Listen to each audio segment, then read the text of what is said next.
السلام علیکم ورحمۃ اللہ وبرکاتہ۔ الحمد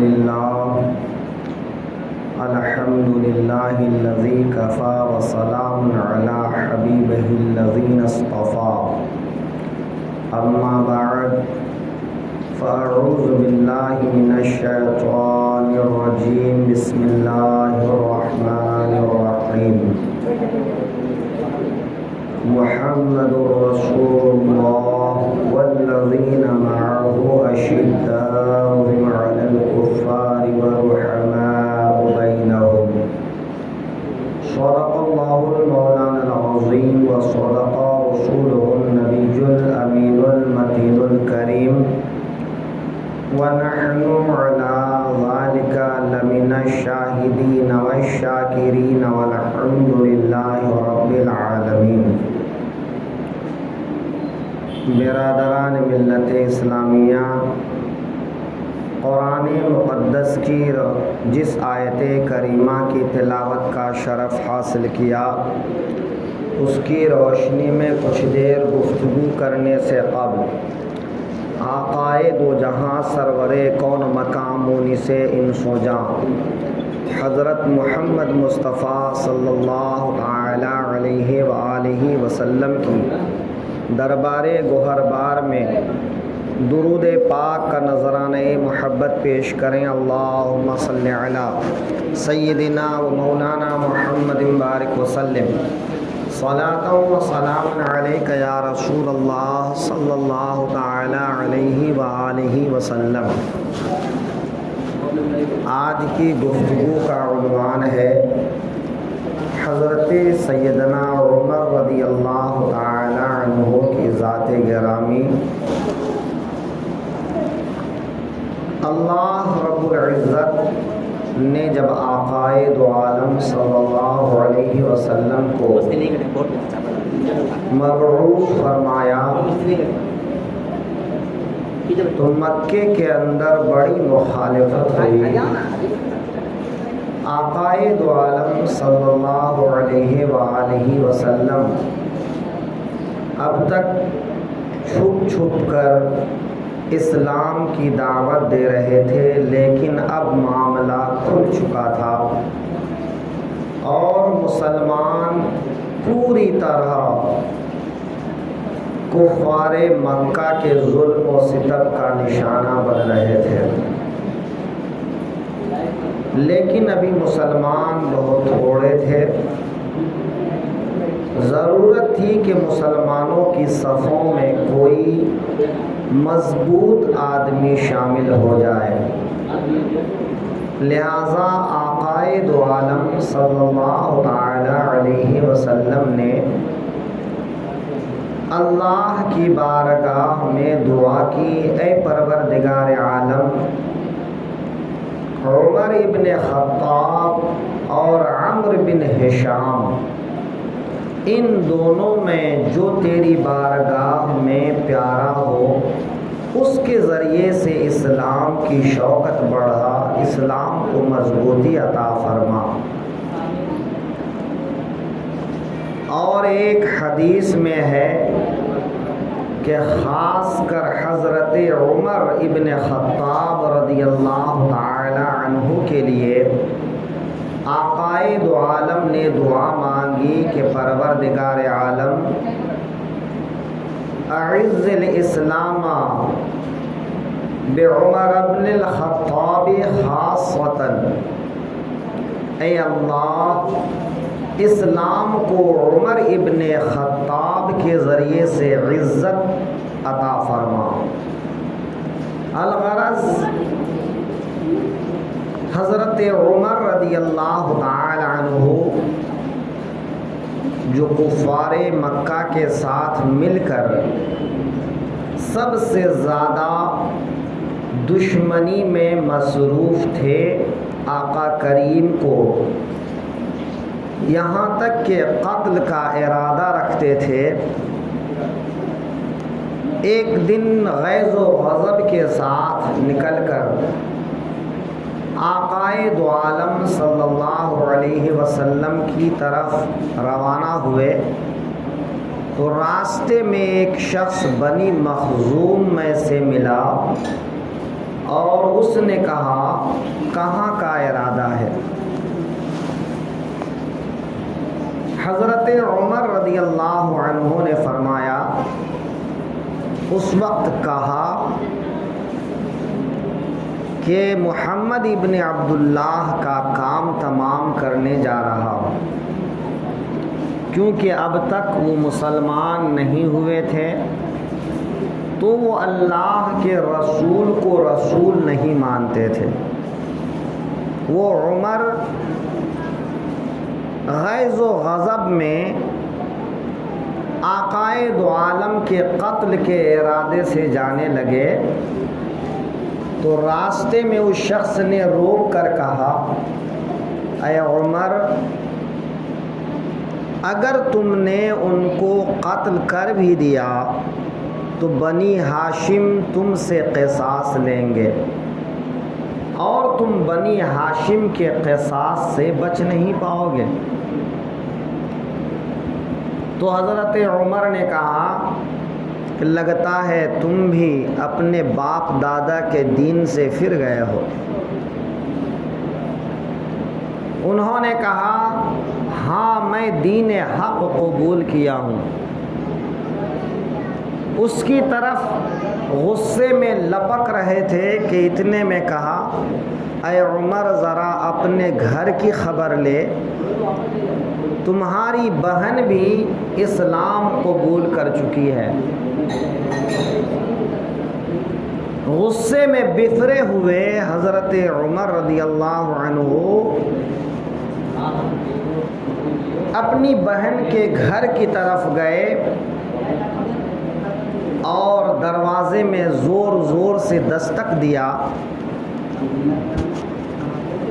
جب دروازہ کھلا تو اس وقت عمر کی بہن کو اور بہنوئی کو ایک صحابی قرآن پاک کی تعلیم دے رہے تھے۔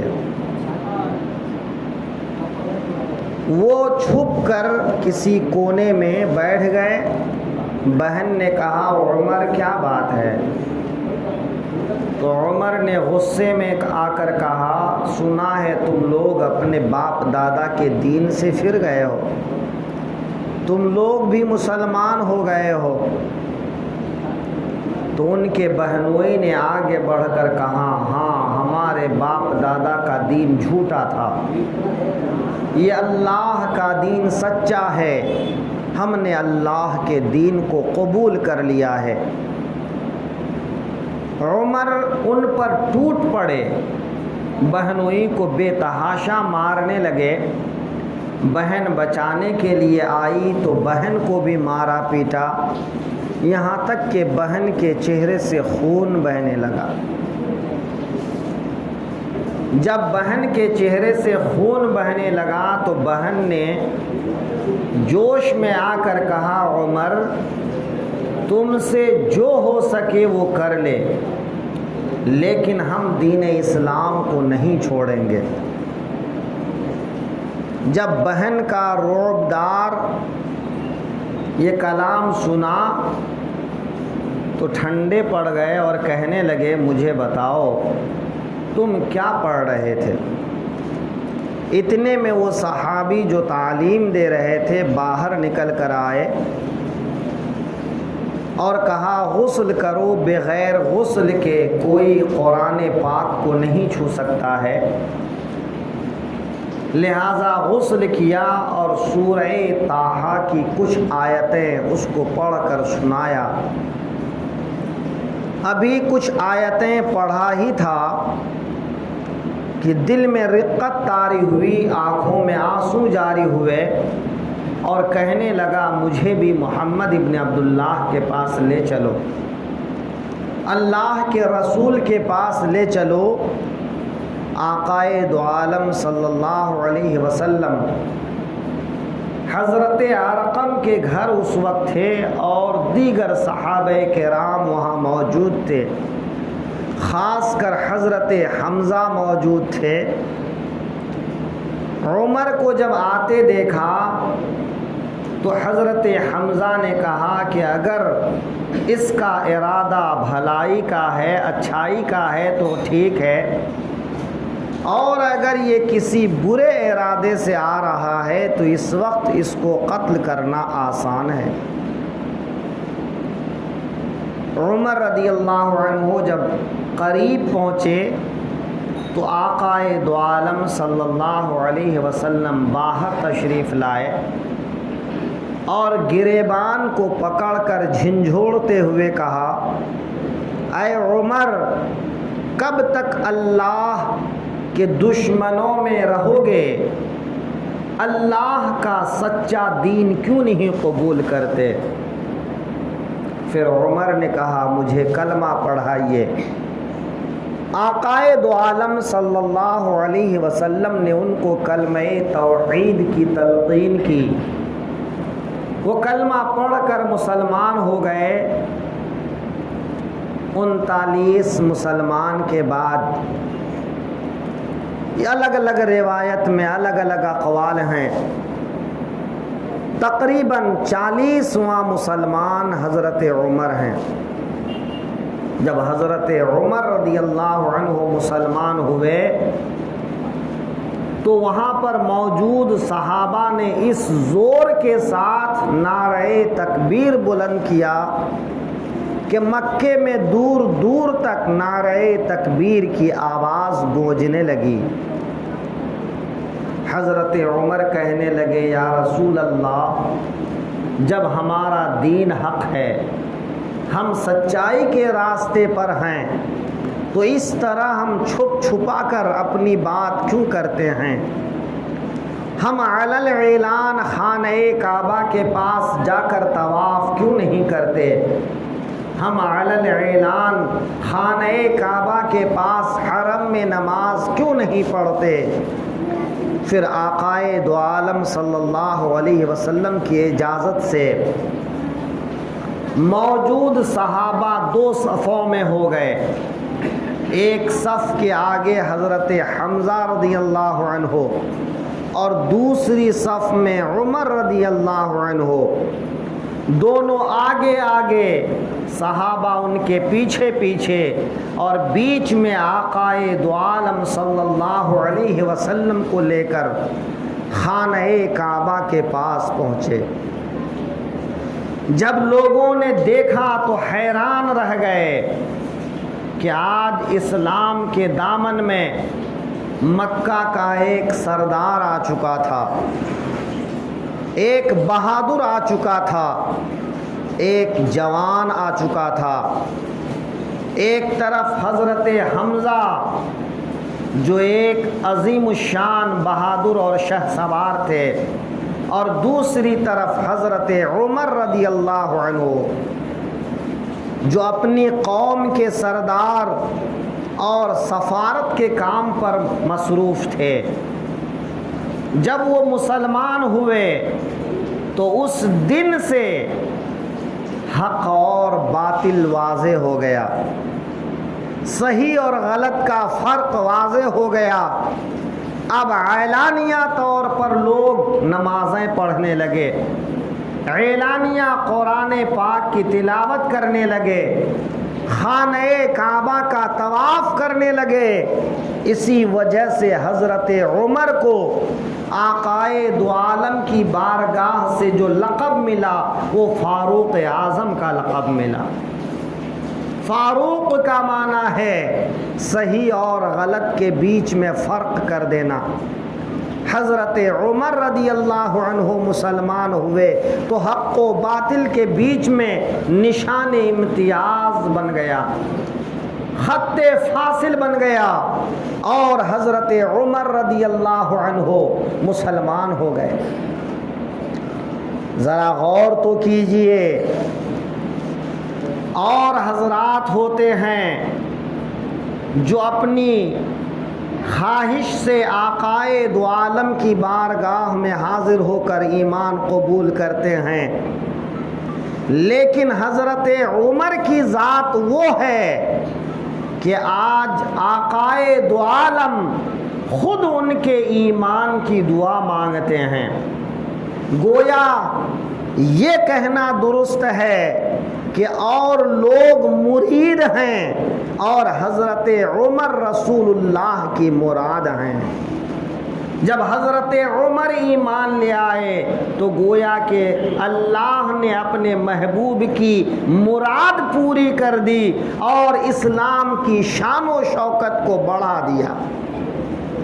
حضرت عمر رضی اللہ عنہ تن من دھن کے ساتھ آقائے دو عالم کی خدمت کرتے رہے، ہر محاذ پر آقائے دو عالم کے ساتھ رہتے رہے۔ جب آقائے دو عالم نے ہجرت کی تو بیشتر صحابہ پہلے ہجرت کر چکے تھے، لیکن مہاجرین صحابہ مکہ سے چھپ چھپا کر جاتے تھے، کیونکہ دکھا کر جانے کی صورت میں مکہ والے انہیں روک لیتے، مکے سے باہر نہیں جانے دیتے۔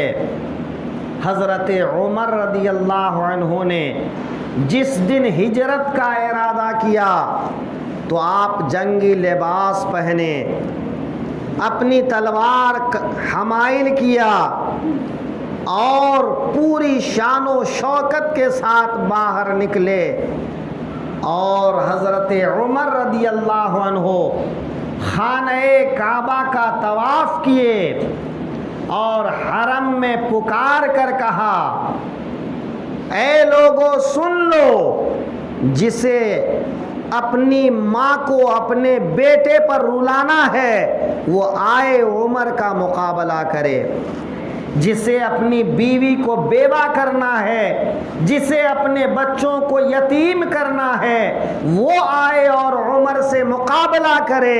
آج عمر ہجرت کر رہا ہے۔ جس شان کے ساتھ حضرت عمر رضی اللہ عنہ نے ہجرت کی، اس سے پہلے کسی نے اس شان کے ساتھ ہجرت نہیں کی۔ یہ حضرت عمر رضی اللہ عنہ کی جرأت و ہمت کی طرف اشارہ کرتا ہے۔ حضرت عمر رضی اللہ عنہ جب مدینے پہنچے تو مدینے میں بھی ہمیشہ آقائے دو عالم کے ساتھ رہے، آقائے دو عالم کی خدمت میں حاضر رہے۔ جہاں حضرت عمر رضی اللہ عنہ بڑے سخت مزاج تھے، بڑے روب و دبدبے والے تھے، وہیں جب بات اسلام کی آتی، جب بات دین کی آتی، جب بات مسلمانوں کے ساتھ بھائی چارے کی آتی، جب بات آپس میں تعلقات کی آتی، جب بات آقائے دو عالم کی بارگاہ میں عاجزی کی آتی، تو حضرت عمر رضی اللہ عنہ بار بار ایسا موقع آیا کہ اپنے گھٹنوں پر بیٹھ گئے اور آقائے دو عالم کی بارگاہ میں عاجزی سے پیش آنے لگے۔ آقائے دو عالم صلی اللہ تعالی علیہ وسلم کی خدمت میں حضرت عمر رضی اللہ عنہ نے پوری زندگی محبت اور خلوص کے ساتھ گزارا۔ جیسا کہ کل بھی آپ نے سنا تھا کہ حضرت عمر رضی اللہ عنہ نے بار بار اپنا مال اللہ کی راہ میں خرچہ کیا، یہاں تک کہ اپنا آدھا مال اللہ کی راہ میں خرچہ کیا۔ آقائے دو عالم صلی اللہ علیہ وسلم سے خاص سسر اور دامادگی کا رشتہ قائم ہوا کہ آقائے دو عالم صلی اللہ علیہ وسلم نے حضرت حفصہ رضی اللہ عنہا جو حضرت عمر کی بیٹی ہیں ان سے نکاح فرمایا۔ حضرت عمر رضی اللہ عنہ اپنی بیٹی کو ہمیشہ تاکید کرتے، بیٹی آقائے دو عالم کو کسی طرح سے تکلیف نہ پہنچانا، انہیں کسی طرح رنجیدہ نہ کرنا۔ اگر تم کو کسی چیز کی ضرورت ہو تو مجھ سے مانگ لینا، لیکن رسول اللہ کے ساتھ زیادتی نہیں کرنا، ان کے ساتھ اونچی آواز میں بات نہ کرنا، ان کے ساتھ کوئی غلط سلوک نہ کرنا۔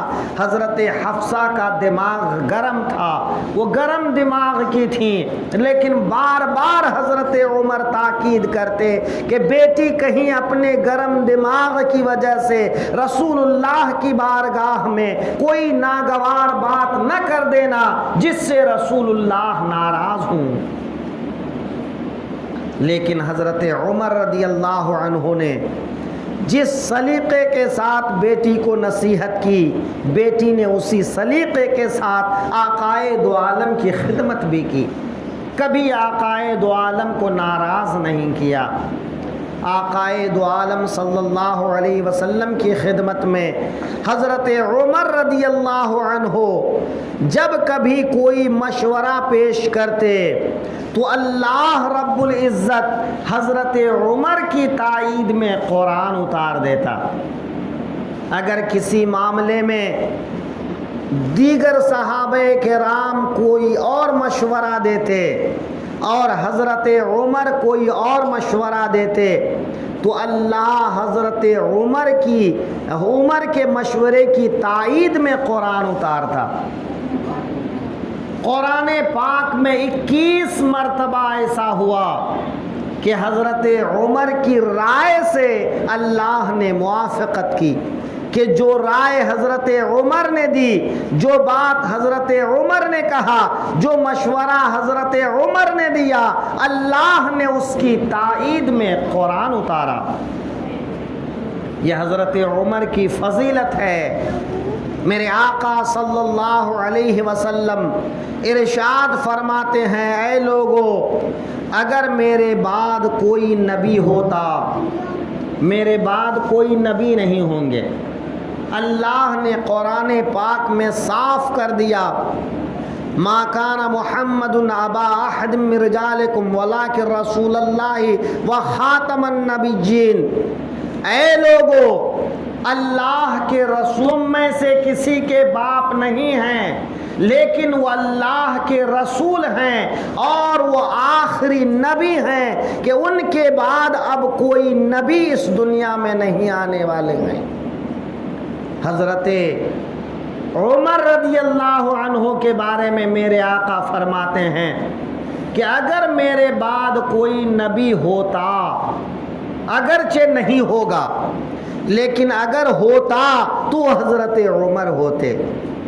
حضرت موسیٰ کے بعد بہت سے انبیاء آئے تو انبیاء کی نیابت کرنے کے لیے بھی بہت سے انبیاء آتے رہے، لیکن آقائے دو عالم پر نبوت کا سلسلہ ختم ہو گیا تو میرے آقا ارشاد فرماتے ہیں کہ عمر کی شان یہ ہے، ان کی فضیلت یہ ہے، ان کا مرتبہ یہ ہے کہ اگر میرے بعد نبی ہونا ممکن ہوتا، کوئی نبی ہو سکتے تو حضرت عمر نبی ہوتے۔ آقائے دو عالم صلی اللہ علیہ وسلم ارشاد فرماتے ہیں، ہر نبی کے دنیا میں 2 وزیر ہوتے ہیں، 2 مشیر کار ہوتے ہیں، 2 خاص لوگ ہوتے ہیں۔ میرے وزیر ابو بکر ہیں اور میرے وزیر عمر فاروق ہیں۔ آقائے دو عالم صلی اللہ علیہ وسلم نے حضرت عمر کی بہت سی فضیلتیں بیان کی۔ ایک دفعہ آقائے دو عالم صلی اللہ علیہ وسلم نے فرمایا کہ میرے سامنے اللہ نے تمام جنت والوں کو پیش کیا تو میں نے دیکھا کسی کا کپڑا اس کے سینے تک ہے، کسی کا اس کی کمر تک ہے، کسی کا اس کے گھٹنوں تک ہے، کسی کا ٹخنوں تک ہے، اور کسی کا کپڑا اتنا لمبا ہے کہ زمین میں کپڑا گھسیٹتا ہوا آ رہا ہے۔ میں نے عمر کو دیکھا کہ عمر کا کپڑا اتنا لمبا ہے کہ ان کا کپڑا جسم سے بڑھ کر زمین پر کھینچتا ہوا آ رہا ہے۔ آقائے دو عالم سے صحابہ نے عرض کیا، یا رسول اللہ، آپ نے اس خواب سے کیا تعبیر لیا؟ اس کپڑے کے چھوٹے اور بڑے ہونے سے آپ نے کیا مراد لیا؟ تو میرے آقا ارشاد فرماتے ہیں، اس سے میں نے علم مراد لیا ہے، اور حضرت عمر کا علم بہت زیادہ ہے۔ حضرت عمر رضی اللہ عنہ کا علم بہت زیادہ ہے۔ ایک دفعہ اور آقائے دو عالم بیان فرماتے ہیں، میرے آقا کا ارشاد ہوتا ہے کہ ایک شخص نے میرے بعد بالٹی ہاتھ میں لیا اور اس نے 2 بالٹی پانی نکال کر لوگوں کو سیراب کیا، زمین کو سیراب کیا، خلق خدا کو سیراب کیا، لیکن وہ اتنے میں تھک گئے۔ پھر ان کے بعد عمر نے بالٹی کو لیا اور کنویں سے اس نے اتنا پانی نکالا کہ اس نے سارے روئے زمین کو سیراب کر دیا۔ اللہ حضرت ابو بکر کو معاف فرمائے۔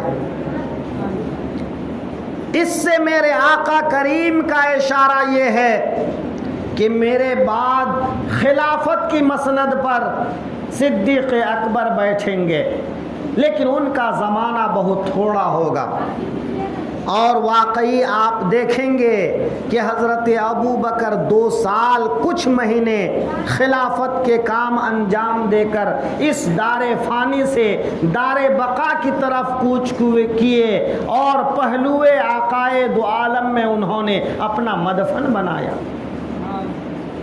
لیکن حضرت عمر رضی اللہ عنہ ہیں کہ جنہوں نے آقا کریم کے بعد حضرت صدیق اکبر کے جانشین بنے، تو انہوں نے زمین کو عدل و انصاف سے بھر دیا۔ گویا کہ حضرت عمر کا نام عدل و انصاف کے ساتھ اتنا مشہور ہوا کہ حضرت عمر کو عادل ہی نہیں، انصاف ور ہی نہیں، انصاف کرنے والے ہی نہیں، بلکہ ان کو عدل کہا جاتا ہے، انصاف کا معیار کہا جاتا ہے، عدل و انصاف کا ترازو کہا جاتا ہے، کہ اگر حضرت عمر نہ ہوتے تو انصاف کا معیار دنیا کو پتہ نہ چلتا۔ حضرت عمر نے عدل و انصاف کا ایسا شاہکار دنیا میں چھوڑا کہ رہتی دنیا تک جتنی بھی سلطنتیں بنتی ہیں، حکومتیں بنتی ہیں، حضرت عمر کے سلطنت اور خلافت کے کچھ ایسے کام ہیں جو کام آج پوری دنیا کی حکومتیں انجام دیتی ہیں۔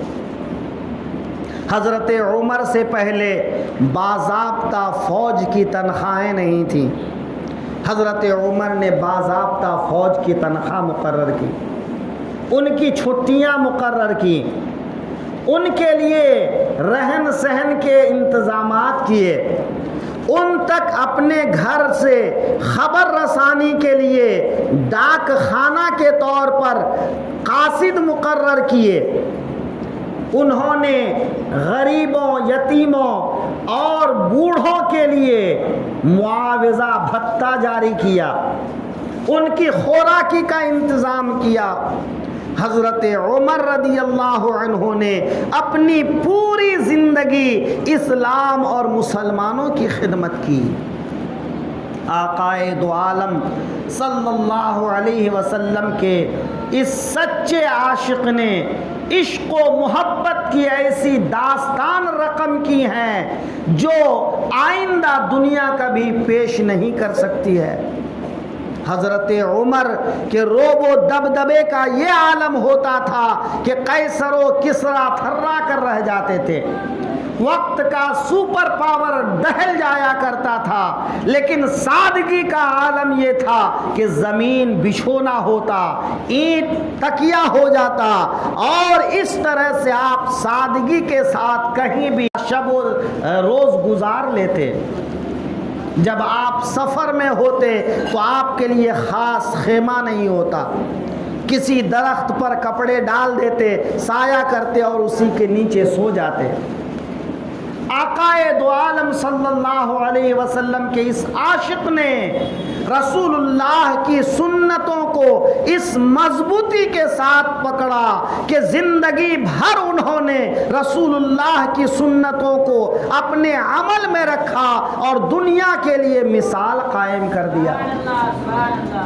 حضرت عمر رضی اللہ عنہ کبھی پیٹ بھر کھانا نہیں کھائے، 2 وقت پیٹ بھر روٹی نہیں کھائے، لیکن اسلام اور دین کی وہ خدمت کی جو صدیوں تک نہیں بلکہ رہتی دنیا تک دنیا کو یاد کرنے پر مجبور ہونا پڑے گا۔ حضرت عمر رضی اللہ تعالی عنہ جب مسند خلافت پر فائز ہوئے تو خلافت کے 1-2 دن کے بعد انہیں ایک بات یاد آئی کہ جب عصر اور مغرب کے بیچ کا وقت ہوتا تھا، ابو بکر صدیق رضی اللہ عنہ کچھ لے کر اپنے چادر کے نیچے چھپا کر باہر آبادی سے باہر نکل جاتے تھے، لیکن کسی کو نہیں معلوم کہ وہ کہاں جاتے تھے۔ ایک دن حضرت عمر نے تھوڑا سا کھانا ساتھ میں لیا اور اسی راستے پر چل پڑے جس راستے پر صدیق اکبر چلا کرتے تھے۔ چلتے چلتے دور دراز علاقے میں ایک جھونپڑی نظر آئی۔ جب اس جھونپڑی کے قریب پہنچے تو اندر سے ایک کمزور سی آواز آئی، اور اس کمزور سی آواز میں یہ آواز آئی، آج تم نے آنے میں بڑی دیر کر دی، تم 2-3 دن سے کہاں تھے، تم نے آنے میں بڑی تاخیر کر دی۔ حضرت عمر رضی اللہ عنہ اندر گئے تو آپ نے ملاحظہ کیا ایک بوڑھا جو آنکھوں سے نابینا ہے، چلنے پھرنے سے لاچار ہے، مجبور ہے، اس جھونپڑی کے اندر بیٹھا ہوا ہے۔ حضرت عمر رضی اللہ عنہ آگے بڑھے اور اس بوڑھے کو کھانا کھلایا، اس کی ضرورتیں پوری کی اور کہا، کیا تمہارے پاس ابو بکر اسی طرح آیا کرتے تھے؟ کہا ہاں، ابو بکر آج برسوں سے مجھے آ کر کھانا کھلایا کرتے تھے۔ حضرت عمر رضی اللہ عنہ نے کھانا کھلا کے جب مدینے کی طرف آنے لگے تو آپ نے کہا، اے ابو بکر، آپ نے بڑی مشکل میں ڈال دیا ہے مجھے، آپ نے اپنی جگہ پر مجھے جانشین تو بنا دیا، لیکن میں آپ کے راستے پر کس طرح چلوں گا، میں لوگوں کے حقوق کس طرح ادا کروں گا؟ آپ نے مجھے کبھی بتایا تک نہیں کہ آپ کہاں کہاں جایا کرتے تھے۔ ایک بچی دوڑتی ہوئی آئی، کہا چچا سنا ہے اب آپ مسلمانوں کے خلیفہ بن گئے ہیں، مسلمانوں کے امیر بن گئے ہیں۔ کہا بیٹی بتاؤ کیا بات ہے؟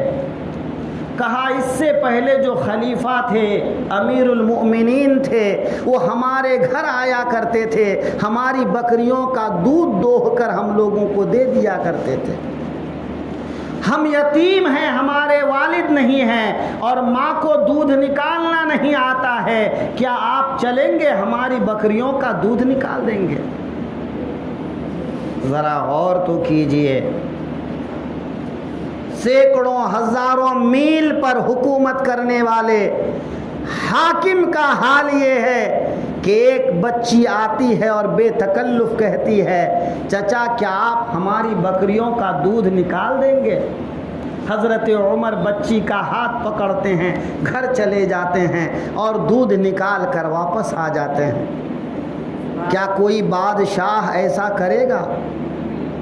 حضرت عمر رضی اللہ عنہ کی زندگی کا بڑا مشہور واقعہ ہے، بارہا آپ نے سنا ہوگا۔ حضرت عمر رضی اللہ عنہ رات کو اپنے غلام کو ساتھ لیتے اور مدینے کی گلیوں میں نکل جاتے۔ دن میں آپ سپاہیوں کا انتظام کرتے، دور دراز علاقے سے آنے والے مسافروں کا خیال رکھتے، آپ لوگوں کی خبر گیری کرتے۔ جب رات سونے کا وقت ہوتا تو اپنے غلام کو ساتھ لیتے اور مدینے کی گلیوں میں نکل جاتے۔ کہیں کوئی بھوکا تو نہیں سو رہا ہے، کوئی بیمار تو نہیں ہے، کوئی پریشان حال تو نہیں ہے، کوئی مسافر بے یار و مددگار تو نہیں ہے۔ حضرت عمر رضی اللہ عنہ کا یہ معمول تھا کہ روزانہ آپ مدینے کی گلیوں میں، مدینے سے باہر آس پاس میں نکل جاتے۔ ایک دن ایک گھر کے قریب سے گزرنے لگے، بچوں کے رونے کی آواز آئی، دروازے پر دستک دیا، ایک خاتون نے دروازہ کھولا۔ حضرت عمر رضی اللہ عنہ نے پوچھا خاتون رات بڑی گزر چکی ہے، اتنی دیر گئے بچے کیوں رو رہے ہیں؟ بچے اب تک سوئے کیوں نہیں ہیں؟ خاتون کو غصہ تھا، غصے میں کہنے لگی برا ہو عمر کا جو مسلمانوں کا امیر اور خلیفہ بنتا ہے لیکن ایک یتیم کی خبر گیری نہیں کرتا، ایک بیوہ کی خبر نہیں لیتا۔ میں ایک بیوہ ہوں، یہ بچے یتیم ہیں، میرے گھر میں اناج نہیں ہے، 2 دن سے بچوں کو بھوکا کسی نہ کسی طرح سے سلا رہی ہوں اور ہانڈی میں پانی ڈال کر ابالتی رہتی ہوں کہ کھانا اب پکے گا تب پکے گا۔ بچے یہ دیکھ کر روتے روتے سو جاتے ہیں اور پھر میں چولہے کی آگ بجھا دیتی ہوں۔ حضرت عمر رضی اللہ عنہ نے کہا بہن عمر بڑا مصروف ہے، اس کے اوپر بڑی ذمہ داریاں ہیں، شاید تمہارے حال کی اس کو خبر نہ ہوگی۔ خاتون نے کہا چپ کرو، وہ کیسا امیر ہے جو غریبوں کی خبر نہیں لیتا، یتیموں کی خبر نہیں لیتا، بیواؤں کی خبر نہیں لیتا۔ حضرت عمر نے دلاسا دیا رکو میں آتا ہوں۔ بیت المال میں آئے، آٹے کی بوری کندھے پہ اٹھایا، تیل کا ڈبہ گھی کا ڈبہ اٹھایا، ضرورت کا سامان بیت المال سے لیا اور ایک بوری میں رکھ کر اپنے کندھے پر لے کر جانے لگے۔ پیچھے سے غلام نے کہا اے میرے آقا یہ بوری مجھے دے دے، میں اٹھا لیتا ہوں۔ حضرت عمر کہتے ہیں آج تو میرے پیٹھ سے یہ بوری اٹھا لے گا، بتا کل قیامت کے دن بھی تو میرا بوجھ اٹھا لے گا؟ کیا قیامت کے دن بھی تو میرا بوجھ اٹھائے گا؟ غلام نے کہا نہیں، اے میرے مالک میں دنیا میں آپ کا بوجھ اٹھا سکتا ہوں لیکن قیامت کے دن کوئی کسی کا بوجھ نہیں اٹھا سکے گا۔ حضرت عمر رضی اللہ عنہ اناج لے کر خاتون کے گھر پہنچے، جلدی جلدی میں اس سے کہا چولہا روشن کرو جلاؤ، آٹا گوندھا۔ حضرت عمر نے روٹیاں بنا کر دیں اور عورت سے کہا سینکو، اور جب روٹیاں تیار ہو گئیں، سالن تیار ہوا تو حضرت عمر روٹیاں توڑ توڑ کے بچوں کو کھلانے لگے۔ حضرت عمر نے اپنے ہاتھوں سے بچوں کو روٹیاں کھلایا، خاتون کو بھی کھانے کو کہا۔ جب سب کھا پی کر فارغ ہوئے تو حضرت عمر نے کہا بہن عمر کو معاف کر دو، بچے اب تک رو رہے تھے، اب بچوں نے روٹیاں کھائیں تو اب بچوں کے چہرے پہ ذرا خوشی نظر آنے لگی. تو حضرت عمر رضی اللہ عنہ نے کہا بچوں کیا تم ہاتھی کی سواری کرو گے؟ کیا تم گھوڑ سواری کرو گے؟ کہا کیوں نہیں. حضرت عمر اپنے گھٹنے پہ بیٹھ گئے, گھٹنے اور کوہنیوں پہ چلنے لگے اور بچوں کو اپنی پیٹھ پر بیٹھا لیا اور کہنے لگے بچوں آ جاؤ میرے پیٹھ پہ بیٹھ جاؤ. اپنے بچوں کو پیٹھ پر لے کر گھر کے اندر چلتے رہتے بچوں کو ہنسانے لگے. بچے ہنس رہے تھے, حضرت عمر رو رہے تھے اور کہتے تھے عمر جتنا رلایا ہے اب اتنا ہنساؤ بھی. تم نے ان کی خبر لینے میں دیر کر دی. حضرت عمر رضی اللہ عنہ نے جب بچوں کو اچھی طرح سے خوش کر دیا کہا بہن عمر کو معاف کر دے. عورت ناراض ہو کر بولی تو بڑا عمر کی طرفداری کرتا ہے, کیا لگتا ہے عمر کا جو عمر کی اتنی طرفداری کرتا ہے؟ میں قیامت کے دن رسول اللہ کی بارگاہ میں عمر کی شکایت کروں گی. حضرت عمر گھٹنے پر بیٹھ گئے, بہن قیامت کے دن رسول اللہ سے میری شکایت نہ کرنا. عمر اتنا طاقتور نہیں ہے کہ رسول اللہ کی بارگاہ میں جواب دہی کر سکے. کہا تو کون ہے؟ حضرت عمر کہتے ہیں اسی غریب کو عمر کہتے ہیں, یہی عاجز عمر ہیں. وہ خاتون کہتی ہیں میں نے معاف کیا, میں نے اپنا حق معاف کیا. پھر اس خاتون کا وظیفہ مقرر ہو گیا, ماہانہ وظیفہ ان کے گھر پہنچ جاتا. آپ بتائیں تو صحیح کون ایسا حاکم ہے, کون ایسا بادشاہ ہے, کون ایسا سلطنت کا مالک ہے کہ امیر المؤمنین ہو کر کسی غریب کے گھر اس طرح سے ان کا چولہا جلایا ہو, اپنے ہاتھوں سے روٹی پکایا ہو, بچوں کو کندھے پر بیٹھا کے پیٹھ پر بیٹھا کے کھلایا ہو. یہ حضرت عمر رضی اللہ عنہ کی ذات ہے. حضرت عمر ارشاد فرماتے ہیں اے لوگو اگر فرات کے کنارے ایک گدھا بھی بھوکا مر جاتا ہے تو ڈرتا ہوں کہ خدا کی بارگاہ میں اس گدھے کی موت کی وجہ مجھ سے نہ پوچھی جائے کہ عمر تو نے اس دور دراز پڑے گدھے کی خبر کیوں نہیں لی.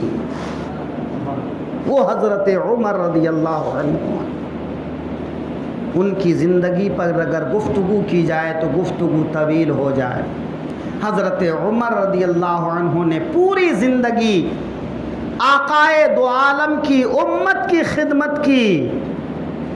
جب انتقال کا وقت قریب آیا, ایک مجوسی شخص نے, ابو لولو نام تھا, اس نے حملہ کر کے حضرت عمر کو زخمی کیا اور اسی میں حضرت عمر کی شہادت ہوئی. تو شہادت سے پہلے حضرت عمر نے وصیت کی حضرت عائشہ سے جا کر کہنا کہ دنیا میں رسول اللہ کے ساتھ رہتے تھے, اگر رسول اللہ کے پہلو میں جگہ مل جائے تو عمر کو تھوڑی سی جگہ دے دینا.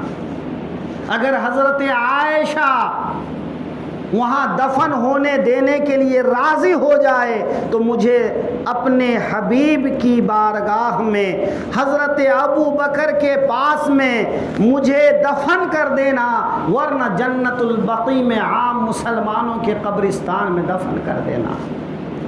جب حضرت عمر کے بیٹے حضرت عائشہ کے پاس گئے, حضرت عائشہ نے کہا یہ جگہ میں نے اپنے لیے رکھا تھا کہ اپنے خاوند, اپنے شوہر اور اپنے والد کے پہلو میں اپنی قبر بناؤں, لیکن آج میں اپنی ذات پر حضرت عمر کو ترجیح دیتی ہوں. اور پھر حضرت عمر رضی اللہ عنہ آقائے دو عالم کے پہلو میں دفن ہو گئے. میرے آقا ارشاد فرماتے ہیں کل قیامت کا دن ہوگا، میرے ایک ہاتھ میں ابو بکر کا ہاتھ ہوگا اور دوسرے ہاتھ میں عمر کا ہاتھ ہوگا، اور اس شان کے ساتھ محمد مصطفیٰ صلی اللہ علیہ وسلم اپنے غلاموں کے ساتھ میدان محشر کی طرف جائیں۔